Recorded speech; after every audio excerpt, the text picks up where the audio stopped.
Hi guys, I'm Sam back with the new video. Welcome to my channel Bulls Empire. तो guys आज हम discuss करेंगे एक stock के बारे में और निफ्टी के बारे में। ये निफ्टी का डेली चार्ट लगा है आपके सामने और आपको ये ट्रेंड लाइन दिखाने के लिए मैं पहले निफ्टी लोअर हाई बना रहा था और लोअर लो बना रहा था, तो उसी पे ये ट्रेंड लाइन बनी हुई है जितने निफ्टी ने अभी तक हाई लगाए हैं। ठीक है, ये 18,600 का हाई था अप्रॉक्सीमेटली। ये 200 250 का 300 का मान के चल सकते हैं। फिर ये हाई उससे भी नीचे था, ये 18,000 का हाई था। अभी निफ्टी चल रहा है अप्रॉक्सीमेटली 17,700। तो अगर हम इसे अब डेली चार्ट पे देखें तो आप देखेंगे निफ्टी ने पहले भी 17,700 के थोड़ा ऊपर गया और वहाँ से एक सेलिंग आई, और फ्राइडे वाले दिन भी निफ्टी 17,700 के आसपास बंद हुआ है और बिल्कुल ट्रेंड लाइन के पास है। ट्रेंड लाइन के अकॉर्डिंग यही रेजिस्टेंस है इसकी, और अगर ये इसको ब्रेक करता है तो फिर निफ्टी एक नए हाई के लिए रेडी होगा। और दूसरी बात, अगर हम देखें इसकी आरएसआई, तो गाइस आरएसआई में स्ट्रेंथ देखिए आप, जबकि यहाँ 2 दिन selling I but RSI stable रही। तो आरएसआई कोई आपको ओवरबॉट ओवरसोल्ड बताने का इंडिकेटर नहीं है, ये स्ट्रेंथ दिखाने का इंडिकेटर है। आरएसआई आपको स्ट्रेंथ दिखाता है। अगर आप आरएसआई, कुछ लोग को मैं जानता हूँ जो आरएसआई के अकॉर्डिंगली ट्रेड करते हैं, जबकि वो बिल्कुल गलत है, क्योंकि आरएसआई कोई ओवरबॉट ओवरसोल्ड का इंडिकेटर है ही नहीं कि आपको ये बता सके कि यहाँ निफ्टी ओवरबॉट हो गई है और यहाँ से गिर जाएगा। ये सिर्फ आपको स्ट्रेंथ दिखा रहा है, और आरएसआई 80 पे चल रही है निफ्टी की, और इनफैक्ट 80 से थोड़ा ऊपर ही है। तो ये स्ट्रेंथ दिखा रहा है कि मार्केट में इतनी स्ट्रेंथ है कि निफ्टी थोड़ा भी नीचे जाती है तो उसमें साथ ही एक बाइंग आ जाती है। तो गाइज अगर हम अब निफ्टी की ऑप्शन चेन देखें, ये वीकली ऑप्शन चेन है जो 18 अगस्त को एक्सपायरी वाली ऑप्शन चेन है। तो आप यहाँ पे देखिए, जो सबसे ज़्यादा पुट राइटिंग है वो 17,500 पे है, 43 लाख शेयर्स अप्रॉक्सीमेटली।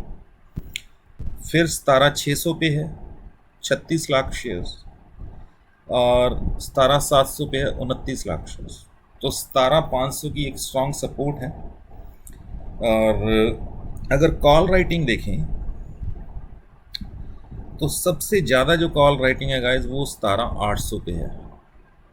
वैसे 17,700 पे भी अच्छी खासी कॉल राइटिंग है, 48 लाख शेयर्स की है, बट 17,800 पे उससे भी एक स्ट्रॉन्ग कॉल राइटिंग है, जिसको कि आप एक इंट्राडे रेजिस्टेंस मान के चल सकते हैं। अगर आप निफ्टी में ट्रेड करते हैं कि अगर मार्केट ऊपर जाती है, और जैसे कि SGX निफ्टी क्लोज हुई है 17,842 पे क्लोज हुई है, तो वो 17,800 के ऊपर क्लोज हुई है। तो मार्केट अगर 17,800 के ऊपर जाती है गाइस और सस्टेन करती है 17,800 के ऊपर, तो फिर ये जो 58 लाख शेयर्स हैं गाइस, ये शॉर्ट कवरिंग आएगी जो निफ्टी को 17,900 950 तक ले जाएगी। ठीक है, और अगर निफ्टी 17,800 के ऊपर सस्टेन नहीं करता है तो गाइस फिर ये निफ्टी को वापस वही 17,700 17,600 के लेवल तक भी लेके जा सकते हैं, क्योंकि सबसे बड़ी कॉल राइटिंग 17,800 पे है। तो नेक्स्ट वीक के लिए जो आपकी स्ट्रैटेजी होनी चाहिए, अगर आप निफ्टी में काम करते हैं, तो 17,800 को आप एक मेजर रेजिस्टेंस मान के चल सकते हैं। 17,800 के आसपास निफ्टी जाती है तो वहाँ पे आप एक छोटा सा स्टॉप लॉस आपका बनेगा, आप सेल करके बैठ सकते हैं। और 17,700 के आसपास मिलती है तो फिर आप बाय कर सकते हैं। 17,700 और 680 के बीच में आप निफ्टी को बाय करके चल सकते हैं। ठीक है, वैसे गैप अप ओपनिंग मुझे दिख रही है ट्यूसडे वाले दिन, और अगर गैप अप ओपनिंग होती है और 17,800 पे निफ्टी सस्टेन नहीं करती है तो 17,800 पे आप सेल कीजिए, और 30-35 पॉइंट का स्टॉप लॉस रखिए और 70-80 पॉइंट्स का आप टारगेट रखिए कि निफ्टी आपको 70-80 पॉइंट अगर आप सेल करते हैं दे सकती है according to the option chain data कि 17,800 की मेजर रेजिस्टेंस होगी मंडे ट्यूसडे वाले दिन। मंडे तो क्लोज है यानी कल क्लोज है, तो ट्यूसडे वाले दिन 17,800 को आप एक रेजिस्टेंस मान के चलिएगा। और अगर ये ऊपर सस्टेन कर गई तो फिर गाइस जितनी शॉर्ट कवरिंग आनी है वो निफ्टी को 900 से ऊपर भी ले जा सकती है। ठीक है, 17,800 के ऊपर सस्टेन करती है तो फिर आप बाइंग में रहेंगे, और अगर 17,800 के नीचे आने लगती है तो 17,800 पे सेल कीजिए इसे। ठीक है, 60-70 पॉइंट आपको बड़ी इजीली निफ्टी दे जाएगी। ठीक है, चाहे आप 17,800 की पुट ले लीजिए, चाहे आप निफ्टी सेल कीजिए, और 17,680 और 700 के बीच में मिलती है तो वहाँ बाइंग बनेगी, वहाँ आप बाय करके बैठ सकते हैं। या तो 17,800 वाली कॉल बाय करके बैठ सकते हैं या फिर आप निफ्टी इटसेल्फ बाय कर सकते हैं। मैंने अपने क्लाइंट्स को फ्राइडे निफ्टी बाय के लिए दी थी 17,700 के आसपास, और उनको 50 पॉइंट थोड़ी देर में यानी आधे घंटे में उनको अप्रॉक्सीमेटली 50 पॉइंट मिल गए थे निफ्टी में। तो निफ्टी में 50 पॉइंट का मतलब सीधा सीधा 2500 का प्रॉफिट। और तो ये तो था अपना निफ्टी पे view guys, option chain data के अकॉर्डिंग जो हमें दिख रहा है, क्योंकि मैं डाटा बेस बात करता हूँ, बिना डाटा के मैं कोई भी बात नहीं करता हूँ, चाहे वो मेरा यूट्यूब चैनल हो, चाहे वो मेरे क्लाइंट्स हों, और चाहे वो मेरी कैजुअल टॉक हो किसी से भी, किसी भी इंडिविजुअल से। जो ये रेजिस्टेंस आपको दिख रही है 17,800 पे जाने का मतलब है इस रेजिस्टेंस को तोड़ के ऊपर निकल जाना। एंड दूसरा एक और एनालिसिस मैंने किया है गाइज, वो मैं आपको वर्बल ही बता देता हूँ, मैं यहाँ पे नंबर्स नहीं लिखूँगा। तो गाइज 2020 में जब निफ्टी 7500 के आसपास गई थी तो उसने क्या लो बनाया था, तब कुछ 7500 के आसपास का ही लो था। एंड तो गाइज तब जो एफआईज ने बाइंग की थी ना, वो बाइंग की थी अप्रॉक्सीमेटली या 7500 के आसपास का 7500 का लो था। तो एफआईज की जो बाइंग हुई थी, जो निफ्टी को 18,600 तक ले गई थी गाइज, वो थी 2 लाख करोड़ की बाइंग। 2 लाख करोड़ की बाइंग उन्होंने की, और जो निफ्टी को अप्रॉक्सीमेटली 11,000 पॉइंट ऊपर ले गई। तो 11,000 पॉइंट की मूव आई थी निफ्टी में 2 लाख करोड़ की बाइंग से। ठीक है गाइज, तो अभी एक फिर उसके बाद उन्होंने सेल किया, और अप्रॉक्सीमेटली 1 साल उनकी सेलिंग चली है, 1 साल से ऊपर चली है। तो 1 साल उनकी सेलिंग चली, और कितना सेल किया उन्होंने, 4.5 लाख करोड़ से ऊपर का। अब टीवी पे अगर आप देख रहे थे तो लोग कह रहे थे 2 लाख का बाय किया था जी, 4.5 लाख का सेल कर चुके हैं। गाइस उन्होंने वो 2 लाख ही सेल किया था, बट वो बन चुका था 4.5 लाख से ऊपर। ठीक है, क्योंकि बुल रन में सारे शेयर डबल ट्रिपल हो गए थे। उन्होंने जो शेयर 7500 से बाय करने शुरू किए, वो शेयर कोई 2 लाख करोड़ की वैल्यू के नहीं रह गए थे, वो 4.5 लाख करोड़ की वैल्यू के बन चुके थे। और उन्होंने अपना वही 2 लाख करोड़ मार्केट से निकाला जो उन्होंने इन्वेस्ट किया था इंडियन इक्विटीज़ में, इंडियन स्टॉक मार्केट में। पर लोगों को लगा कि बाय तो 2 लाख करोड़ किया था और सेल 4.5 लाख करोड़ से ऊपर का कर चुके हैं। नहीं, वो गलत थे लोग, वो टीवी चैनल भी गलत था और लोग भी गलत थे। उन्होंने प्रॉफिट बुक किया था, और प्रॉफिट हुआ तो बुक किया ना। अगर 2 लाख करोड़ का 2 लाख करोड़ ही था तो फिर वो सेल क्यों करेंगे। वो 2 लाख करोड़ 4.5 लाख करोड़ से ऊपर बन चुका था। उन्होंने वही 2 लाख करोड़ निकाला, बैंकों को वापस किया, क्योंकि उनको लोएस्ट रेट ऑफ इंटरेस्ट पे मिला हुआ था कोरोना के वक्त। और जब रेट ऑफ इंटरेस्ट बढ़ने शुरू हुए तो उन्होंने वही पैसा प्रॉफिट बुक करके निकाला और बैंकों को वापस किया। ठीक है, क्योंकि वो हाई रेट ऑफ इंटरेस्ट पे उस पैसे को नहीं रखना चाहते थे। और दूसरी तरफ डॉलर की जो वैल्यू थी, वो मतलब इंडियन करेंसी की जो वैल्यू वो डाउन जा रही थी। तो उनको बहुत फ़र्क पड़ता है इस चीज़ से, क्योंकि उन्होंने जब पैसे वापस लेके जाने हैं तो उनको वापस डॉलर में कन्वर्ट करने पड़ते हैं। तो अगर डॉलर महंगा होता जा रहा है तो फिर उनको ये दिख रहा था कि डॉलर की वैल्यू बढ़ती जा रही है, हमारा प्रॉफिट कम होता जाएगा, ठीक है, after paying the taxes everything, फिर डॉलर बढ़ता जा रहा है, रेट ऑफ इंटरेस्ट बढ़ते जा रहे हैं, तो ये प्रॉफिट बुकिंग तो आनी थी।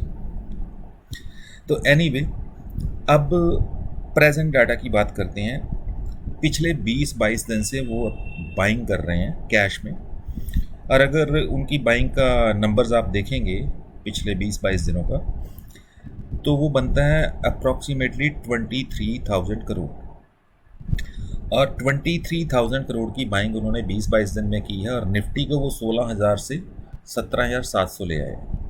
तो कितने पॉइंट्स की मूव आई? 1700 पॉइंट्स की मूव आई 23,000 करोड़ की बाइंग से।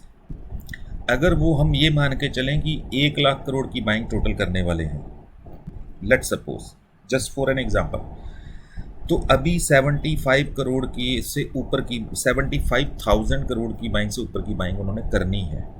तो अगर हम उसको देखें कि अभी उन्होंने सिर्फ एक चौथा हिस्सा बाय किया है, ठीक है, तो 23,000 करोड़ से 1700 पॉइंट्स की मूव आई है, और 75,000 75,000 करोड़ से कितनी मूव आएगी? 1700 पॉइंट्स इंटू 3, तो ऑलमोस्ट 5,000 पॉइंट, और जो नंबर्स के अकॉर्डिंग निफ्टी को दिखा रहे हैं 24,000।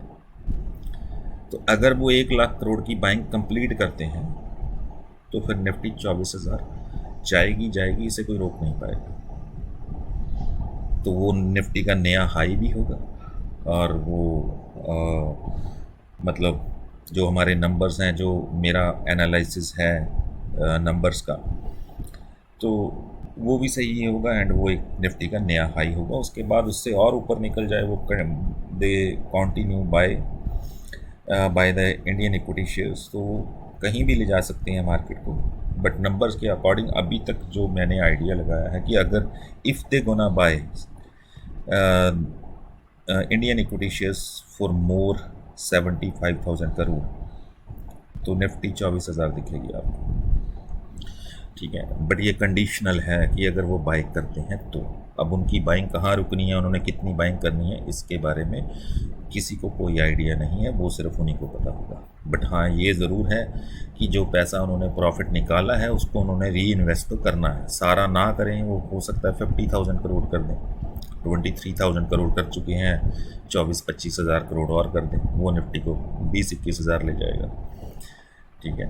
और अगर वो पूरे का पूरा री इन्वेस्ट करते हैं, जो उन्होंने 2.5 लाख करोड़ का प्रॉफिट बुक किया है, तो पता नहीं निफ्टी कहाँ जाएगी। बट मैंने एक एनालिसिस किया था नंबर्स का, वो मैंने आपसे शेयर किया है। अब हम डिस्कस करते हैं स्टॉक के बारे में गाइस। थोड़ा वीडियो लंबी हो जाएगी, बट होपफुली कि जो मैंने अपनी रिसर्च आपके साथ शेयर की है, अपना एनालिसिस, वो आपको अच्छा लगा होगा। तो गाइस, ये कंपनी है जिसको कि हम डिस्कस करने वाले हैं। कंपनी का नाम है ट्रांसपोर्ट कॉरपोरेशन ऑफ इंडिया। इसकी अर्निंग्स अभी आई नहीं हैं, आने वाली हैं, बट इसमें बाइंग शुरू हो गई है। और बाइंग इसकी एक मैं आपको एग्जांपल दिखाता हूँ पहले। वेस्ट कोस्ट पेपर की अर्निंग्स 2-4 दिन पहले आई हैं, बट उसमें बाइंग शुरू हो गई थी। कब से हुई? ये तो वीकली चार्ट है। कब से हुई बाइंग? शुरू हो गई थी 22 जून से। ब्रेकआउट कहाँ दिया? 392 के ऊपर ये ब्रेकआउट था, ठीक है। और अर्निंग्स कब आई हैं? 7 या 8 अगस्त को आई हैं शायद। बट उससे पहले ये कहाँ पहुँच चुका था? 500 के आसपास। 392 पे ब्रेकआउट हुआ, और बाइंग वैसे तो यहाँ से शुरू हो गई थी। अगर हम यहाँ भी मान लें कि ये एक बड़ी कैंडल बनी और ये किसी इंस्टीट्यूशन ने बाय किया था, क्योंकि रिटेलर्स की बाइंग कभी इतनी बड़ी कैंडल नहीं बनाती है। तो अगर हम यहाँ भी देखें कि 18 जुलाई से बाइंग शुरू हो गई थी, और वो इसको 340 से 500 ले गई। तो अब उसका एग्ज़ाम्पल अगर हम ट्रांसपोर्ट कॉरपोरेशन ऑफ इंडिया पे लगाएं, इसमें ये एक बड़ी कैंडल बनी है, और अगर हम ये मान के चलें इसमें आज बाइंग शुरू हुई है और इसके रिज़ल्ट आने वाले हैं 1-2 दिन में या नेक्स्ट वीक में। तो गाइस इसका जो लाइफ टाइम हाई है वो है 1858 का, और मेरी कन्विक्शन ये कह रही है कि जिस हिसाब से इसमें बाइंग शुरू हुई है तो ये एक ब्रेकआउट देगा और इसका नेक्स्ट टारगेट रहेगा 900 का। तो ये था लॉजिक कि मैं स्टॉक को डिस्कस क्यों करूँ। ठीक है, अब रही पोजीशन बनाने की बात गाइस। तो अगर आप इसमें पोजीशन बनाना चाहते हैं तो बहुत अच्छा मौका है अभी, क्योंकि इसने एक कंसोलिडेशन ब्रेकआउट दिया है। आप देख रहे हैं ये 773 पे 773 पे इसने एक ब्रेकआउट दिया है, और एक्चुअल में ये क्लोज तो ऊपर हुआ था, ये इसका एवरेज क्लोजिंग प्राइस है। डे हाई पे ही क्लोज हुआ था 780 के आसपास। तो आप देख सकते हैं कि काफ़ी देर कंसोलिडेट हुआ, और क्लोजिंग के वक्त ही इसमें 320 के आसपास इसमें एक अच्छी खासी बाइंग आई, जो इसको 770 से 784 तक लेगी, और प्रीवियस हाई भी ब्रेक किया। ठीक है, और वॉल्यूम देखिए आप क्लोजिंग के वक्त। तो गाइज ट्यूसडे के लिए स्टॉक को अपनी वॉच लिस्ट में रखिए। 900 के टारगेट, मेरी कन्विक्शन 100% बोल रही है कि 900 के टारगेट इसमें आपको मिलेंगे, और 900 से ऊपर भी निकल सकता है। और बाइंग इसमें इसलिए नहीं हो रही कि अर्निंग्स आने वाली हैं, बाइंग इसमें इसलिए हो रही है क्योंकि मार्केट को पहले से पता है कि अर्निंग्स बहुत सॉलिड आने वाली हैं, जैसे कि वेस्ट कोस्ट पेपर, TNPL है ना, कुछ और भी स्टॉक थे, असाही इंडिया, असाही ग्लास जो है। तो कई स्टॉक्स में ऐसी बाइंग हुई, वॉल्टेम्प में, ABB, शॉफलर, तो वो पहले से ही बाइंग शुरू हो जाती है गैस। तो आपको वही मौका देखना होता है कि मैं सही टाइम पे पोजीशन बना लूँ। अभी उसने कंसोलिडेशन ब्रेकआउट दिया है तो CMP पे पोजीशन बना सकते हैं, बिल्कुल अच्छा लेवल है पोजीशन बनाने का। स्टॉप लॉस थोड़ा डीप है गाइस, स्टॉप लॉस आप अपनी मर्ज़ी से रख सकते हैं, क्योंकि मैं अगर स्टॉप लॉस आपको बताऊंगा तो मेरा स्टॉप लॉस बनेगा कुछ 740 के आसपास, 735-740 का स्टॉप लॉस बनेगा, जो कि यहाँ से 40-45 पॉइंट नीचे है। But risk and reward ratio अगर फिर भी देखते हैं हम 40 पॉइंट का स्टॉप लॉस और टारगेट 900 का, तो यहाँ से 125 ऊपर, तो 1:3 का रिस्क एंड रिवॉर्ड रेशो है, और नॉट बैड। हाँ, आप एक काम कर सकते हैं, आप क्वांटिटी थोड़ी छोटी रख सकते हैं, क्योंकि स्टॉप लॉस थोड़ा बड़ा बन रहा है। तो क्वांटिटी 100 मत लीजिए, 50 ले लीजिए। बट इस स्टॉक पे नज़र रखिएगा, ये स्टॉक आपको आने वाले 2-4 दिन में 900 दिखा सकता है। ठीक है, तो अगर आप ये गेन लेना चाहते हैं तो फिर ट्यूसडे के लिए इसको अपनी वॉच लिस्ट में लगा लीजिए। 740 का स्टॉप लॉस आप रख सकते हैं, बाकी आपकी खुद की रिस्क एपेटाइट है कि आप कितना स्टॉप लॉस रखना चाहते हैं। बट टारगेट मुझे 900 से ऊपर का दिख रहा है, बट 900 तो मिनिमम दिख रहा है। जो स्टॉक में मोमेंटम है, तो RSI भी अगर आप देखें तो 67 है, बहुत स्ट्रॉन्ग नंबर है RSI का, और पूरी स्ट्रेंथ दिखा रहा है। तो ट्यूसडे के लिए आपके लिए ये स्टॉक है। निफ्टी का एनालिसिस मैंने आपको बता दिया, और एक FIs के नंबर्स का एनालिसिस भी आपके साथ शेयर कर लिया, जो कि मेरी अपनी एजम्पशन है, अपनी प्रडिक्शन है। I am not sure about those numbers, but मैंने एक एनालिसिस किया आज बैठ के, जो आपके साथ शेयर कर लिया। तो अगर निफ्टी नया हाई बनाएगी वो तभी बनाएगी जब FIs बाइंग करेंगे, और FIs बाइंग करेंगे तो मुझे नहीं लगता वो 23,000 करोड़ की बाइंग करके रुक। So guys, that's it, and we'll see you with the next video, and bye bye for now.